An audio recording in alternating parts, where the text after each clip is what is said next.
कविता का शीर्षक है खपरैल। इसी घर में रहती थीं बाबा के पापा की 4 संतानें और बाकी सभी भी एक साथ। एक ही साथ रहते थे कितने चिड़ियों के परिवार। गौरैया दिन भर फुदकती रहती थी घर में। फुदकने के कारण उसका नाम रख दिया गया फुरगुत्ती। कभी यदि आ जाए पकड़ में तो रंग देते थे उसके पांव। इसी खपरैल में चलते थे धान कूटने के लिए ढींगा और गेहूं दरने के लिए जाता। दिन भर स्त्रियां रहती थी इन्हीं के पास। कमर में साड़ी का पल्लू बांध स्त्रियां चलाती रहती थी ढेंका और जाता और गाती रहती थी कजरी चैती अपने दुखों के गीत। जिनको सुनने वाले ये दीवार बरसात में सिनाने लगते थे। स्त्रियां दीवारों को लीप मिटा देती थीं अपने दुखों के निशान।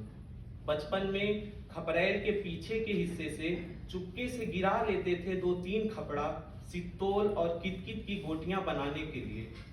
अब सरकती गई खपरैल की एक एक नारी ओरी को देख याद आने लगे जायसी मोरी दुई नैन चुवही जसोरी। खपरैल केवल घर नहीं, एक समूची पृथ्वी के हिस्सा थे।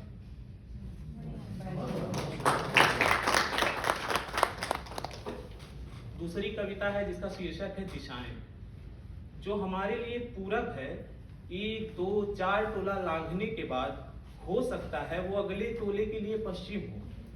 पूरब के निकट जाने पर पूरब खिसकता जाता है उत्तर की ओर और खिसकते खिसकते पहुंच जाता है पश्चिम। अब जो गांव पूरब में था वो दिखता है पश्चिम में। पंछियों को नहीं पता होती दिशाएं, पर उन्हें मालूम होते हैं रास्ते, अपना घर, अपना पता। इसलिए हर सांझ विचरने के बाद वे लौट जाते हैं अपने घर, अपने घोंसले में। मनुष्यों को पता होती हैं दिशाएं, शायद इसलिए एक बार गांव से निकलने के बाद वे पुनः कभी उसी गांव में पुनः नहीं लौट पाते। एक तीसरी कविता है जिसका शीर्षक है आत्मग्लानि। टूटने की गूंज बस जाती है आत्मा के पोर पोर में। छूटने के रंग कुछ धब्बे बनकर बस जाते हैं जीवन की पीठ पर। छा जाता है जैसे आंखों पर माड़। नखसूत्र उखड़ने सा गहन दर्द उठता है हृदय के पत्थर में। मुंह ना बनाए फोड़े के दर्द सा टपकता है सीने में कुछ। मैं रोज उन गलतियों के दुख में कुढ़ता हूँ जिसे मैंने कभी नहीं किया। मेरी आत्मा रोज उसे एक ग्लानि से भर जाती है जिस हिंसा का मैं तनिक भी दोषी नहीं।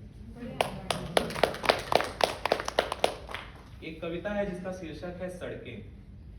एक ही शहर में रहते कितने दूर रहे हम।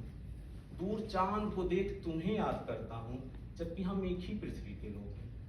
सोचता हूँ रास्ते रुके हुए भी कैसे चलते हैं। चलना तो ठीक दौड़ते रहते हैं। मैं भी कितना भुलक्कड़ हूँ। भला जब नहीं चाहता हूँ कुछ याद करना तो वे भी तो आते रहते हैं याद बेतहासा।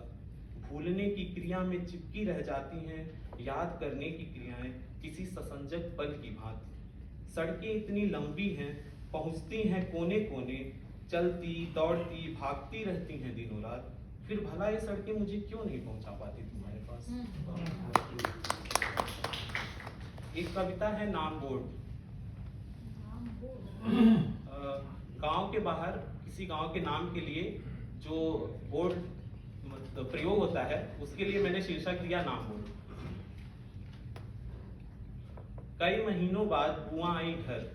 मार्ग विस्तार की वजह से बदल गया था बहुत कुछ। सड़कें चौड़ी हो चुकी थी। तरकुल के 50 पेड़ और अन्य ना जाने कितने पेड़ काटे जा चुके थे। चौराहे की वो छोटी मड़ई जिसमें उबलती थी कोसों दूर के लोगों के लिए चाय, वो खत्म हो चुकी थी। कितने घर ढाह दिए गए थे। सूनेपन और उजड़पन से लगा वो आ गई गलत रास्ते, गलत जगह। हो गया है उन्हें कोई दिशा भ्रम। उन्हें नहीं पता कि ये दिशा भ्रम नहीं बल्कि है भविष्य भ्रम। देश का चित्र बदलने वालों को पता होना चाहिए गांव का पता कोई नाम बोर्ड नहीं होता। पेड़ ही होते हैं गांव के असली मानचित्र जिन्हें देख सही पते पर पहुंचते हैं लोग। एक कविता है जिसका शीर्षक है सफेद कबूतर। कबूतरों को फड़फड़ाकर उड़ते जाते देखा। सोचा किसी प्रेमिका के लिए लेकर जा रहे होंगे किसी प्रेमी का प्रेम पत्र जिसका प्रेमिका कर रही होगी इंतजार घर वालों से छिपकर अपने कमरे की खिड़की पर। दूसरी दफा फिर देखा कबूतरों को उड़ते तो सोचा ले जा रहे होंगे शांति का संदेश कहीं, या फिर कहीं किसी ने छत पर फैलाए होंगे गेहूं पिसाने के लिए उसे चुगने। तीसरे दफे जब मैं इंतजार कर रहा था कबूतरों का तो मुझे नहीं दिखे कहीं कबूतर। आसमान में उड़ते केवल काले धुएं दिखाई दे रहे थे। शहर की दीवारों पर लग चुकी थी काई की मोटी परत और दिलों में वो उठने वाले काले धुएं घर बना चुके थे। कोई पिता काई जमे घर के बाहर अस्त व्यस्त हालत में खड़ा इंतजार कर रहा था अपने बच्चे का हाथ में लिए टेडी बियर। जिस धरती पर बरसनी थी पानी की बूंदें, वहां बरस रहे थे आग के गोले जो नन्हे अंकुरित निर्दोष जानों को नष्ट कर रहे थे। जिसके लौटने की नहीं थी कोई उम्मीद, जिसे रोक सकती थी उसकी प्यासी पथराई आंखें, फिर भी उसे जाने दे रही माँ। मैंने उस दिन के बाद कभी सफेद कबूतर नहीं देखे तो केवल मैले रंग के स्लेटी कबूतर, क्योंकि अब उन सभी कबूतरों का रंग उस धुएं से सलेटी हो गया था। और न ही सुना कभी कबूतर को मधुरता से गुनगुनाते, क्योंकि उस दिन के बाद वे धुएं उनके कलेजे में बैठ गए और रूंध गया उनका गला। एक कविता है जिसका शीर्षक है शंखोदा। मई के किसी तट की सुबह उस खाली जगह पर छा गया रहता है बांस और पल्ली। बंगाली दा आ जाते हैं छोड़ के अपने घर की नोन तरकारी। पुआल बांधना शुरू हो गया रहता है बांस की फट्टी पर। जिस पुआल को बांध बनाई जाती है मूर्तियां, उसी पुआल में लिपटे सो जाते हैं वो। जीवन के उड़े रंगों से भरते हैं सबसे चटकीले और सुनहरे रंग मूर्तियों में। जून में तर तर चूने वाले पसीने सितंबर में बन जाते हैं बालों पर रुकने वाले बोझ। कितने त्योहार मनाते गुजरता है शहर उस रास्ते से, कितने त्योहार छोड़ देते हैं ये रास्ते नमक रोटी के लिए। एक आखिरी कविता है जिसका शीर्षक है आखिरी खत। वह कोई शाम थी सबसे पुराने शहर की, जो शहर होने से पहले सबसे पुराना गांव रहा होगा। जब आखिरी खत की तरह कुछ आखिरी बातें करने के लिए मिले थे हम, उस सहतूत के नीचे जहां फलों के दाग नहीं थे, वो मौसम जा चुका था। उस पर केवल नसों की तरह तनी सूखी शाखाएं बची थीं और कुछ पत्तियां जो अब बस विदा हो जाने के कगार पर थीं। तुमने बार बार कहा तुम नहीं समझते, मैंने बार बार कहा मैं सब समझता हूँ। इस समझदारी में कितनी नासमझी होती है। उस दिन शाम और रात का फर्क मैं नहीं कर सका था। मैं कहता तुम्हारी आवाज उस भूरी आंखों वाली अभिनेत्री सी लगती है और तुम खिलखिलाकर हंस देती। तुम्हें तुम्हारी गली के छोर पर छोड़ते हुए मैं देर तक वहां खड़ा रहा, जब तक कि तुम्हारी परछाई ओझल नहीं हो गई। अपनी परछाई निहारते हुए मैंने पाया कि मेरी परछाई के तुम दूसरे छोर जा चुकी हो, जहां कुछ दिखाई नहीं देता।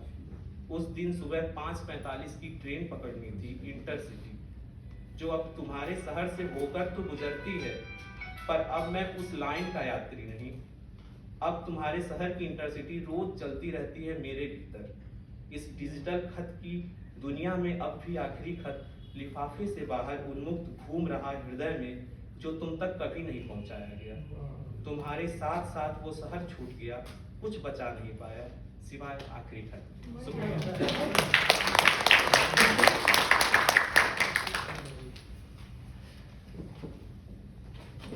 बहुत सुंदर कविताएं सुनाई रवि, आपका बहुत धन्यवाद इतनी सुंदर कविताएं सुनाने के लिए।